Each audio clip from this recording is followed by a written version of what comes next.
ముఖ్యమంత్రి గారి సూచన మేరకు రాబోయేటువంటి మాన్సూన్ను దృష్టిలో పెట్టుకొని హైదరాబాద్ ప్రజలకు ఇబ్బంది కలగద్దు, అన్ని రకాల తీసుకోవాల్సిన చర్యలు తీసుకోవాలనేటువంటి అంశానికి సంబంధించి ఇటీవల గౌరవ ముఖ్యమంత్రి గారు 3 కార్పొరేషన్లకు సంబంధించి రివ్యూ చేసినటువంటి సందర్భంలో ఈరోజు హైదరాబాద్ జోనల్ కమిషనర్స్, అదేవిధంగా ఇతర హెచ్ఓడి, అదేవిధంగా జిల్లా కలెక్టర్ గారు, కమిషనర్ కలిపి రివ్యూ చేయడం జరిగింది. రాబోయే వర్షాకాలానికి సంబంధించి ముందస్తుగా తీసుకోవాల్సినటువంటి సిల్ట్ క్లియరెన్స్కి సంబంధించిన ఇష్యూ కావచ్చు, లేకపోతే ఏదైతే వాటర్ ల్యాగింగ్ సెంటర్స్ ఉన్నాయో అక్కడ ఉండేటువంటి పరిస్థితిని మరొకసారి అంచనా వేస్తూ వాటికి తీసుకోవాల్సిన చర్యలు కావచ్చు, దాని తదుపరి మాన్సూన్లో ఏదైనా సీరియస్ ఇష్యూ జరిగినప్పుడు ఏ విధంగా ఇమ్మీడియట్ రియాక్షన్ కావాలి, అటెండ్ కావాలి అనేటువంటి అంశాలతో పాటుగా మనం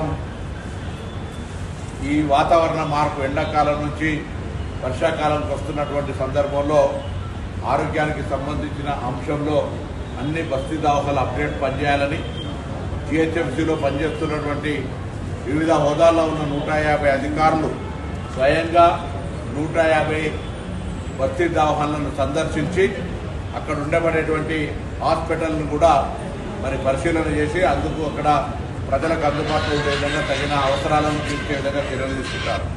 దాంతోపాటుగా ఈరోజు హైదరాబాద్లో ఇన్ని వర్షాలు పడుతున్నప్పుడు వర్షం నీటి వృధా అవుతోంది. ప్రత్యేకించి ఒక డ్రైవ్ చేసి అబోవ్ 500 కానీ దానిపైన ఉన్నటువంటి బిల్డప్ ఏరియా లేదా అపార్ట్మెంట్స్లో తప్పకుండా 2016 నుంచి చట్టంలో ఉంది వాటర్ హార్వెస్టింగ్ పిట్ అనేది మ్యాండేటరీ. దాన్ని ఇన్స్పెక్షన్ చేయడానికి టీమ్స్ వారిగా వర్క్ అలొకేట్ చేసుకొని ఈ వర్షంలో పడుతున్నటువంటి వాటర్ అన్నింటినీ గ్రౌండ్ వాటర్గా కన్వర్ట్ చేసుకునేటువంటి విధంగా సామధాన భేదదండ ముందు మున్సిపాలిటీ తరఫున, జిహెచ్ఎంసీ తరఫున అందరిని ఎడ్యుకేట్ చేస్తాం. మ్యాండేటరీగా వాళ్ళకు దీని యొక్క ఇంపాక్ట్ను మనం వాళ్ళకు ఎడ్యుకేట్ చేసే ప్రయత్నం చేస్తాం. అది చేయనప్పుడు తప్పకుండా ఎన్ఫోర్స్మెంట్ ద్వారా పనిష్మెంట్, దానికి సంబంధించినటువంటి సీరియస్ రెస్పాన్సిబిలిటీని కూడా మేము తీసుకోవడం జరుగుతుంది. సో ఈ కార్యక్రమం తీసుకునేటప్పుడు అధికారికంగా మేమేదో మా కొరకు చేస్తున్నట్టు కాదు, గ్రౌండ్ వాటర్ ఇంప్రూవ్మెంట్ వల్ల మనకు అనేక రకాల ప్రయోజనాలు ఉన్నాయి. కాబట్టి తప్పకుండా హైదరాబాద్ ప్రజలందరూ కూడా గ్రౌండ్ వాటర్ హార్వెస్టింగ్ ముఖ్యంగా అపార్ట్మెంట్లు లేదా గేటెడ్ కమ్యూనిటీలు, పెద్ద పెద్ద విల్లాలకు సంబంధించిన ఏరియాల్లో వాళ్ళు మ్యాండేటరీగా దీన్ని అమలు చేయాలనేటువంటి కోరిక ఈ సందర్భంగా కోరుతాను. అదేవిధంగా గౌరవ ముఖ్యమంత్రి గారు నిన్ననే ప్లాంటేషన్ కార్యక్రమం స్టార్ట్ చేశారు. ఈ హైదరాబాద్ మున్సిపాలిటీకి సంబంధించి 150 డివిజన్లు ఉన్నాయి.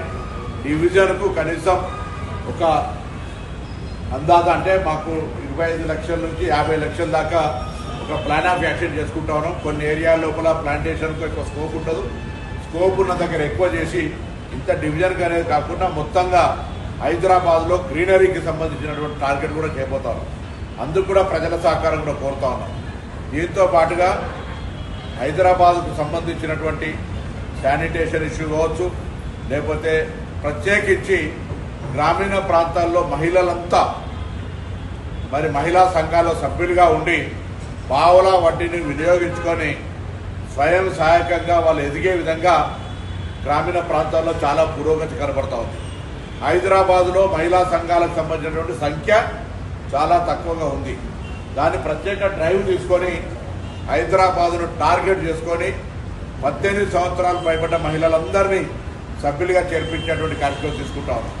తీసుకోవడమే కాక వాళ్ళకు అవసరమైన శిక్షణలు సెట్విన్ ద్వారా కానీ ఇతరత్ర ఇచ్చి బ్యాంకింగ్ తోటి కోఆర్డినేట్ చేసి సెల్ఫ్ ఎంప్లాయ్మెంట్ కింద వాళ్ళకు లోన్లు ఇప్పించి వడ్డీ లేని రుణాల కింద ఇవ్వడంతో పాటుగా ఆర్టీసీ బస్సులు అర్బన్ మహిళా సంఘాలకు కూడా ఇచ్చే విధంగా ఎవరైతే ఇప్పటికే ఆపరేషనల్లా కొంత స్టార్ ర్యాంకింగ్ తోటి వాళ్ళు బ్యాంకింగ్ టైప్ తోటి రెగ్యులర్ పేమెంట్ ఉన్నటువంటి ఎలిజిబిలిటీ ఉన్నదో వాళ్ళకు కూడా ఆర్టీసీ బస్సులు ఇవ్వడానికి నిర్ణయం చేస్తూ ఉన్నాం.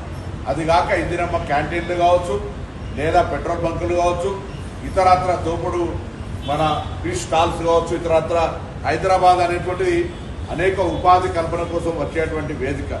ఇక్కడ అనేక రకాల వ్యాపారాలు చేసుకోవడం ద్వారా బతకడానికి అవకాశం ఉన్నటువంటి ఈ ప్రాంతంలో మహిళా సంఘాల భాగస్వామ్యం చేసి ఆర్థిక స్వావలంబన పైపు తీసుకుపోవాలనేది ఒక ప్రత్యేక ప్రణాళిక తీసుకొని పోతారు. ఈ విధంగా కొన్ని జరిగే కార్యక్రమాల్లో ప్రభుత్వము